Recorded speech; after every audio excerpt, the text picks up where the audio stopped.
बिस्मिल्लाहिर्रहमानिर्रहीम। अस्सलाम वालेकुम डियर स्टूडेंट्स एंड फ्रेंड्स। अॼु असांजो लेक्चर नंबर 23 आहे। उन लेक्चर नंबर 23 में असां इम्पॉर्टेंट हिकिड़ो टॉपिक लिक्विड ते जेको आहे उहो डिस्कस कंदासीं। उहो आहे बॉइलिंग पॉइंट। ॾिसो, जेको लिक्विड आहे त उनखे बॉइल करे ऐं ॾिसंदासीं त उन जी बॉइलिंग पॉइंट केतिरी आहे। मां बॉइलिंग पॉइंट जे लाइ डेफिनेशन लिखी आहे त a temperature at which vapours pressure of a liquid becomes equal to the atmospheric pressure or becomes equal to the external pressure is said to be a boiling point। यानी एक temperature जंहिं ते liquids जा vapour pressure बराबर थी वञनि external pressure जे, outside pressure जे, exerted pressure जे। वो exerted pressure कहिड़ो बि थी सघे थो, एटमॉस्फेरिक प्रेशर बि थी सघे थो, या को बि अचानक प्रेशर बि थी सघे थो। उन प्रेशर ते जेकॾहिं उहा टेम्परेचर वारी हद तव्हांखे मिली थी वञे जंहिं ते लिक्विड बॉइलिंग स्टार्ट करे थो, उनखे असां चवंदासीं इहा बॉइलिंग पॉइंट आहे। सपोज असां वटि वाटर, ॾिसो ही वाटर आहे, असां हिकु बीकर में रखियो आहे, सिंपल हिकु फिगर ठाही आहे। उन वाटर खे हीट ॾियण खां अॻु में 20 सेंटीग्रेड ते 17.5 टार पंहिंजो वेपर प्रेशर रखे थो। 20 सेंटीग्रेड ते छो त सवेल ॻाल्हि कईसीं या जेको 22 नंबर लेक्चर आहे उन में ॻाल्हि कईसीं त लिक्विड जा मॉलिक्यूल लिक्विड जे सरफेस खे कंटिन्यूअसली लीव कंदा रहंदा, त उन दौरान लिक्विड जे वेपर्स पंहिंजो प्रेशर लॻाईंदा, पंहिंजो प्रेशर लॻाईंदा। उहो प्रेशर जेको 20 सेंटीग्रेड ते आहे उहो 17.5 टार आहे। हाणे असां छा था कयूं, स्प्रिट लैंप वसीले या बंसन बर्नर वसीले हीट सप्लाई था कयूं। जीअं हीट सप्लाई था कयूं पिया त हीट जेका आहे उहा फ्लो करे थी पई, हीट फ्लो थी करे पई। उहा फ्लो जेका करे थी पई उहा हीट जेको एब्जॉर्ब करे थो उहो केरु कंदा पिया, वाटर जा मॉलिक्यूल। उन जे करे वाटर जा molecule enough heat enough energy जेको आहे उहो अचीव करे ऐं मूव कनि था अपवर्ड डायरेक्शन में, मूव कनि था अपवर्ड डायरेक्शन में। जीअं ई मूव कनि था अपवर्ड डायरेक्शन में त जेके सरफेस वारा मॉलिक्यूल आहिनि उन्हनि जी एनर्जी इंक्रीज थिए थी। एनर्जी इंक्रीज थियण जे करे वेपर प्रेशर अञा वधे थो। त मॉलिक्यूल आहे त 20 सेंटीग्रेड ते 17.5 टार वेपर प्रेशर आहे, जॾहिं त 40 सेंटीग्रेड ते इहो जेको वेपर प्रेशर आहे उहो 55.3 टार थी वञे थो। यानी हाणे जेके वेपर्स आहिनि उहे लिक्विड जा 40 सेंटीग्रेड ते इंक्रीज थी रहिया आहिनि, 40 सेंटीग्रेड ते इंक्रीज थी रहिया आहिनि। ऐं यादि करे छॾियो, इहे वेपर्स जेके आहिनि उहे आउटसाइड प्रेशर जेको मां खयो आहे एटमॉस्फेरिक प्रेशर, एक्सटर्नल प्रेशर जेको मां एटमॉस्फेरिक प्रेशर खयो आहे, उन एटमॉस्फेरिक प्रेशर या एटमॉस्फेयर सां वञी करे स्ट्राइक कनि था पिया 40 सेंटीग्रेड ते 55.3 टार जेको आहे वेपर प्रेशर ठहे थो इन वाटर जो। कंटिन्यूअस हीट हले थी पई। तव्हां ॾिसंदा त 95 सेंटीग्रेड ते जेको वेपर प्रेशर आहे वाटर जो उहो 634 यानी 634 टार थी वियो आहे। प्रेशर वधियो आहे। छो वेपर प्रेशर त इलाही सारा मॉलिक्यूल इनफ हीट अचीव करे सरफेस ते निकिरी करे ऐं एस्केप आउट थियण शुरू थियनि था। इवापोरेशन हली रही आहे, अञा बॉइलिंग पॉइंट अचीव न थी आहे। इवापोरेशन ॾिसो, 20 सेंटीग्रेड ते वेपर प्रेशर, वेपर निकता इवापोरेशन। 40 सेंटीग्रेड ते वेपर प्रेशर, वेपर निकता इवापोरेशन। 95 सेंटीग्रेड ते वेपर निकता इवापोरेशन। ऐं 95 सेंटीग्रेड ते जेको वेपर्स जो प्रेशर आहे उहो 634 टार आहे। अञा हीट कंटिन्यूअस हले थी पई। जीअं ई 100 सेंटीग्रेड ते थर्मामीटर में अची करे अल्कोहल जेको आहे या मरकरी जेका आहे उहो 100 पॉइंट खे हिट कंदी, तो उते तव्हां ॾिसंदा त हिन लिक्विड जे सरफेस ते, हिन लिक्विड जे सरफेस ते सेंटर खां जितां खां हीट सप्लाई कई आहे उतां खां बबल्स ठहण स्टार्ट थींदा, उतां खां बबल्स ठहण स्टार्ट थींदा। हाणे इहे बबल्स जीअं ई ठहंदा त मैक्सिमम साइज वठी करे बस्ट थींदा। छो तिन बबल्स में उहे इंटीरियर लिक्विड जा मॉलिक्यूल जेके हीट अचीव करे, हीट हासिल करे पहुता आहिनि, उहे सरफेस वारे मॉलिक्यूल्स का सरफेस वारी लेयर के बस्ट करे ॿाहिरि निकरण जी कोशिश करे आ। छो हाणे सरफेस वारो मॉलिक्यूल जे भेट में इंटीरियर मॉलिक्यूल जी एनर्जी वधी वई आ, तंहिंजे करे ही सरफेस वारी जेका लेयर आहे उहा स्वैलन अप थिए थी, थोड़ी सुजे थी पई, उभरे थी पई, जंहिंजे नतीजे में जेके हिन में वेपर मौजूद आहिनि, हिन बबल में वेपर मौजूद आहिनि, उहे पंहिंजी एनर्जी इस्तेमाल कंदे इन जी लेयर खे थिन कनि था ऐं फाइनली इहा लेयर जेका आहे उहा बर्स्ट थिए थी पई। जीअं ई लेयर बर्स्ट थिए थी पई त उन दौरान अञा वधीक मैक्सिमम जेके वेपर्स आहिनि लिक्विड जा उहे ॿाहिरि निकिरण शुरू कनि था पिया ऐं 100 सेंटीग्रेड ते जीअं ई बबल ठहण स्टार्ट थियनि, जीअं ई बबल बस्ट थियण स्टार्ट थियनि या बबल ठहण स्टार्ट थियनि त असां चवंदासीं त हाणे जेको वेपर प्रेशर आहे इन वाटर्स जो उहो 764 थी वियो आहे ऐं उहो बिल्कुलु बराबरि थी वियो आहे कंहिंजे एक्सटर्नल प्रेशर जे। जॾहिं बिल्कुलु बराबरि थी वियो आहे त हाणे 100 सेंटीग्रेड वारी पॉइंट जेका आहे उहा इंक्रीज बि नथी थिए, डिक्रीज बि नथी थिए, पर इते मैक्सिमम बबल्स ठहंदे नज़र अचनि था, जंहिंमें असांखे वाटर जा वेपर्स जेके आहिनि उहे उॾामंदे नज़र अचनि था पिया। त हाणे ही उहा 100 टेम्परेचर या 100 सेंटीग्रेड वारी पॉइंट आहे जंहिं ते vapour pressure of water equal थियो आहे एटमॉस्फेरिक प्रेशर जे ऐं बबल ठहण स्टार्ट थिया आहिनि, बबल्स बस्ट थियण स्टार्ट थिया आहिनि, बबल ठहण स्टार्ट थिया आहिनि, त हाणे चवंदासीं त इहो वाटर बॉयल थी रहियो आहे ऐं उहा पॉइंट जंहिं ते वाटर बॉयल थी रहियो आहे उनखे त असां बॉइलिंग पॉइंट चवंदा आहियूं।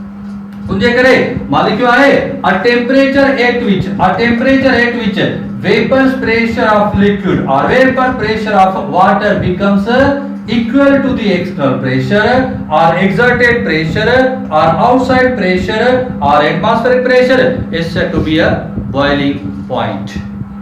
हाणे जॾहिं हीट सप्लाई कईसे त इंटीरियर मॉलिक्यूल्स राइज अप थी करे सरफेस ते निकिरी आया ऐं सरफेस ते स्वेलिंग अप शुरू कयूं, बबल्स ठहण शुरू थिया, बबल्स बस्ट थिया, उनजे में वेपर्स जेके आहिनि उहे ॿाहिरि निकिरण शुरू थिया, रिलीज थियण शुरू थिया। हिते हिकिड़ो ॿियो प्रोसेस स्टार्ट ईंदो आहे जंहिंखे असां चवंदासीं त वेपोराइजेशन आहे। मां हिते लिखां थो थोरो वेपोराइजेशन। हाणे वेपोराइजेशन छा आहे? Vaporisation the process in which vapors of liquid form from liquid at its boiling point is said to be a vaporization।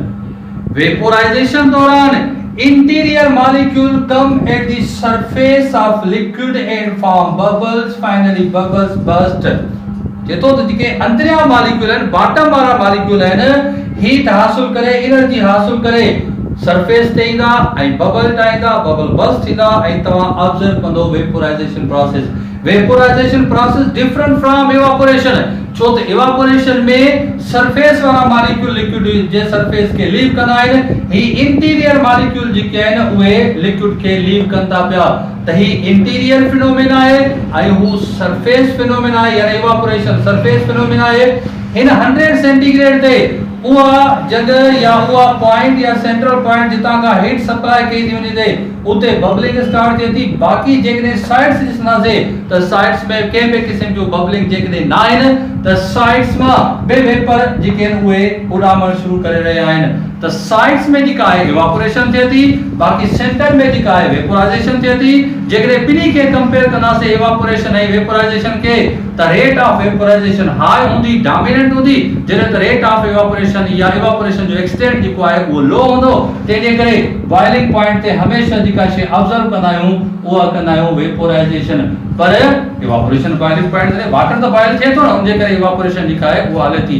उनजे करे लास्ट टाइम लिखियोसीं त evaporation takes place at all time. याद रहे त असां बॉइलिंग पॉइंट दौरान कंहिं बि लिक्विड जी वाटर जी से सपोज या कंहिं बि लिक्विड जी बॉइलिंग पॉइंट दौरान असां उन प्रेशर ते उन liquid J molecule J which में जेके intermolecular forces of attraction आहिनि जिनखे असां कोएसिव फोर्सेस चवंदासीं weak van der Waal forces of attraction चवंदासीं उन जी स्ट्रेंथ खे मेजर कंदा आहियूं जेकॾहिं नॉर्मल एटमॉस्फेरिक प्रेशर ते वाटर जी 100 सेंटीग्रेड बॉइलिंग पॉइंट आहे त इन में हाइड्रोजन बॉन्डिंग जी स्ट्रेंथ आहे इन जे भेट में जेकॾहिं अल्कोहल खणंदासीं उन जी नॉर्मल बॉइलिंग पॉइंट 78.5 सेंटीग्रेड आहे उते बि हाइड्रोजन बॉन्डिंग जी जेका स्ट्रेंथ आहे as compare to the water 1 atm ते लो थिए थी पई असां हिन में हमेशह strength of intermolecular forces of attraction जी चेक आउट करण शुरू कंदा आहियूं ऐं हर लिक्विड जी जेका नॉर्मल बॉइलिंग पॉइंट आहे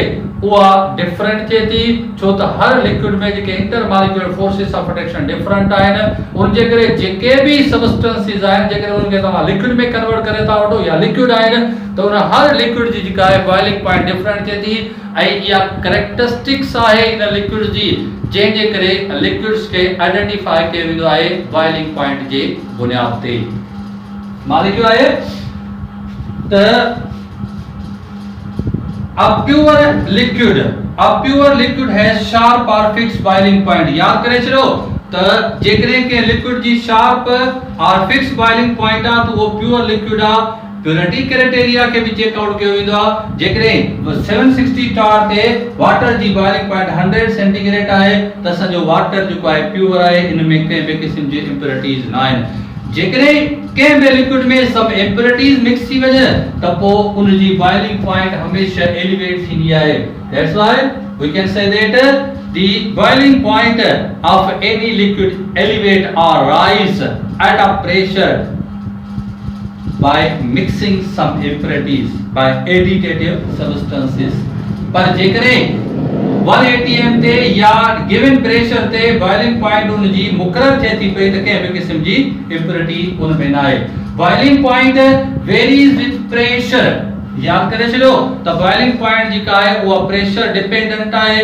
जेकॾहिं प्रेशर हाई हूंदो त पोइ बॉइलिंग पॉइंट हाई थींदी हाणे प्रेशर हाई थियण सां बॉइलिंग पॉइंट हाई छो थी थिए त प्रेशर हाई थियण सां लिक्विड जा मॉलिक्यूल कंप्रेस थियनि था नतीजे में inter molecular forces of attraction increase थियनि थियूं जंहिंजे करे strength of intermolecular forces of attractions खे टेस्ट आउट करण जे लाइ मेजर करण जे लाइ वधीक हीट सप्लाई करणी पवंदी उन जे करे प्रेशर वेरी करण सां टेंपरेचर भी जेको सॉरी बॉइलिंग पॉइंट जा या बॉइलिंग टेंपरेचर जेको आहे उहो वेरी कंदो तव्हां ॾिसंदा त माउंटेनियस रीजन ते वाटर जेको आहे वाटर बॉइल थींदो आहे बिलो 100 सेंटीग्रेड तव्हां जामलू इलाइक़नि में हलिया वञो मथां इलाइक़नि में हलिया वञो त वाटर जेको आहे वो 100 सेंटीग्रेड खां बिलो बॉइल थींदो आहे इहो इन जे करे this is because of low vapour pressure in region जे करे जेके माउंटेनियस रीजन में माण्हू रहनि था उहे खाधे पचाइण में ॾाढी तकलीफ़ महसूस कंदा आहिनि छो त उते लो बॉइलिंग टेंपरेचर आहे लो प्रेशर आहे हाणे उते जेके शयूं इस्तेमाल थींदियूं आहिनि उहो प्रेशर कुकर आहे प्रेशर कुकर में जेको आहे खाधो तकड़ में पची वेंदो आहे छाकाणि त उते हाई बॉइलिंग टेंपरेचर आहे हाई वेपर प्रेशर ठहे थो पियो उन जे करे अहिड़ा इलाइक़ा जेके मथां इलाइक़ा आहिनि उते हमेशह माण्हू जेके आहिनि उहे प्रेशर कुकर इस्तेमाल करण जी कोशिशि कंदा आहिनि ऐं प्रेशर कुकर जेको आहे उहो इलेक्ट्रिसिटी ते हलंदो आहे जेकॾहिं इलेक्ट्रिसिटी अवेलेबल न आहे त पोइ परेशानी जो मुंहुं ॾिसणो पवंदो आहे हाणे असां जेकॾहिं ईंदासीं त वेपर प्रेशर सां बॉइलिंग पॉइंट खे जेको आहे कंपेयर कंदासीं त अहिड़ा लिक्विड जंहिंजो वेपर प्रेशर लो आहे उन्हनि जी बॉइलिंग पॉइंट हाई थिए थी छो त वेपर प्रेशर लो इन जे करे inter molecular forces of attraction आहे ऐं अहिड़ा लिक्विड जंहिंजो वेपर प्रेशर लो आहे उन्हनि जी बॉइलिंग पॉइंट जेका आहे उहा लो थिए थी पई छो त inter molecular forces of attraction उन में लो थियनि थियूं पियूं अच्छा जेकॾहिं असां माउंटेनियस रीजन या प्रेशर के वेरी कंदे बॉइलिंग पॉइंट के ऑब्जर्व कंदासीं त मां लिखियो आहे त जेकॾहिं 1499 टार वेपर एक्सटर्नल प्रेशर हूंदो त उते वाटर जी बॉइलिंग पॉइंट जेका आहे उहा 120 सेंटीग्रेड थींदी पर उते ई जेकॾहिं 760 टार ते वाटर खे खणी ईंदो त 20 सेंटीग्रेड लेस ते 100 यानी सेंटीग्रेड ते बॉइल थींदो ऐं उहो ई वाटर 700 टार यानी मरी हिल्स ते तव्हां खणी वेंदो त 98 सेंटीग्रेड ते जेको आहे उहो बॉयल थींदो ऐं उन ई वाटर खे 323 टार यानी किते माउंट एवरेस्ट जेका हाईएस्ट पीक ऑफ वर्ल्ड आहे उन ते खणी वेंदो त तव्हांजो 69 सेंटीग्रेड ते बॉयल थींदो। उन ई वाटर खे जेकॾहिं 23.7 टार ते खणी ईंदो त पोइ 25 सेंटीग्रेड ते बॉयल थींदो।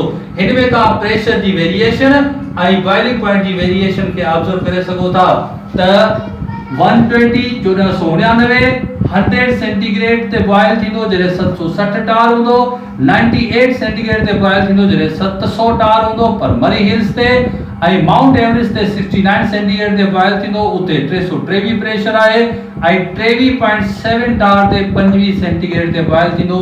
ही इंपॉर्टेंट पॉइंट्स आहिनि ऑब्जेक्टिव जे हवाले सां इन्हनि खे मस्ट बी रिमेंबर्ड। असां सम लिक्विड्स के डिस्टिल्ड आउट कंदा आहियूं जेकॾहिं अहिड़ा लिक्विड्स जेके पंहिंजी बॉइलिंग पॉइंट ते डिकम्पोज नथा थियनि त उहे नॉर्मल बॉइलिंग पॉइंट ते डिस्टिल्ड आउट थींदा आहिनि। जीअं वाटर खे डिस्टिल्ड आउट करणो पवंदो आहे इलाही मक़सदनि जे लाइ, जेको आहे सो ड्रिंकिंग जे लाइ या मेडिसिन्स जे लाइ इस्तेमालु कयो वेंदो आहे। उते वाटर खे 100 सेंटीग्रेड ऐं 1 atm ते डिस्टिल्ड आउट कयो वेंदो आहे। पर अहिड़ा लिक्विड्स जेके पंहिंजी बॉइलिंग पॉइंट ते नॉर्मल बॉइलिंग पॉइंट ते डिकम्पोज थियनि तो उन लिक्विड्स के कीअं डिस्टिल्ड आउट कजे। जीअं से सपोज ग्लिसरीन आहे, ग्लिसरीन जी 760 टार ते जेका बॉइलिंग पॉइंट है डिकम्पोजिशन पॉइंट आहे 290 सेंटीग्रेड आहे। जेकॾहिं ग्लिसरीन में सम इम्प्योरिटीज मिक्स थी वञनि त पोइ इन लिक्विड खे प्यूरिफाई करण जो जेको तरीक़ेकार उहो इहो आहे त एक्सटर्नल प्रेशर के रिड्यूस करे 50 टार ते आणो। उन 50 टार ते तव्हांजी ग्लिसरीन जेका आहे उहा 210 सेंटीग्रेड ते बॉयल थींदी। 210 सेंटीग्रेड ते जेको आहे उहा डिकम्पोज थींदी, डिकम्पोजिशन खां प्रिवेंशन थींदी जंहिंजे करे असां इन ग्लिसरीन खे प्यूरिफाई करण में कामयाब थींदासीं। अच्छा, तव्हां जेकॾहिं बॉइलिंग पॉइंट ते अचो था पिया या बॉइलिंग पॉइंट कंहिं बि लिक्विड ते अचो था पिया त हर लिक्विड जी बॉइलिंग पॉइंट डिफरेंट थिए थी, छो त उनमें different intermolecular forces of protections मौजूद आहिनि। के पोलर सबस्टेंसेस आहिनि, के नॉन पोलर सबस्टेंसेस आहिनि, उनजे करे उन्हनि जी बॉइलिंग पॉइंट में वेरिएशन थिए थी। हाणे boiling point depends upon pressure and at a pressure depends upon intermolecular forces of protection. याद रहे त हिकु दफ़ो उन प्रेशर ते बॉइलिंग पॉइंट अचीव थी वञे त पोइ केतिरी बि तव्हां हीट सप्लाई कयो बॉइलिंग पॉइंट न इंक्रीज थींदी न डिक्रीज थींदी, छो त जेको एक्सेस अमाउंट ऑफ हीट आहे उहो यूटिलाइज थिए थो पियो इंटरमॉलिक्यूलर फोर्सेस ऑफ प्रोटेक्शन खे ओवरकम करण जे लाइ। हा, बाक़ी रेट ऑफ इवेपोरेशन ज़रूर वधंदो। बॉइलिंग पॉइंट इंक्रीज न थींदी, रेट ऑफ इवेपोरेशन ज़रूर वधंदो। उनजे करे boiling point constant at constant pressure, boiling point constant at constant pressure. ये बॉइलिंग पॉइंट के बारे में कुछ ॻाल्हियूं हुयूं जेके तव्हांजे साम्हूं रखियूं। इलाही इंपॉर्टेंट पॉइंट्स हिन में मौजूद आहिनि। MCQs जे हवाले सां तव्हां बुक खे यूज़ कयो, रेफरेंस बुक्स खे यूज़ कयो, असांजे लेक्चर खे यूज़ कयो। इंशाल्लाह तव्हांखे जेको आहे सो बेनिफिट्स मिलंदा, इंशाल्लाह तव्हांखे फ्रूट मिलंदो ऐं तव्हां इंशाल्लाह एंट्री टेस्ट में इंजीनियरिंग हुजे, मेडिकल हुजे, उन में कामयाब थी वठंदा ऐं जेको आहे सो सुठे मुस्तक़बिल जे तरफ़ मूव कंदा। Thank U.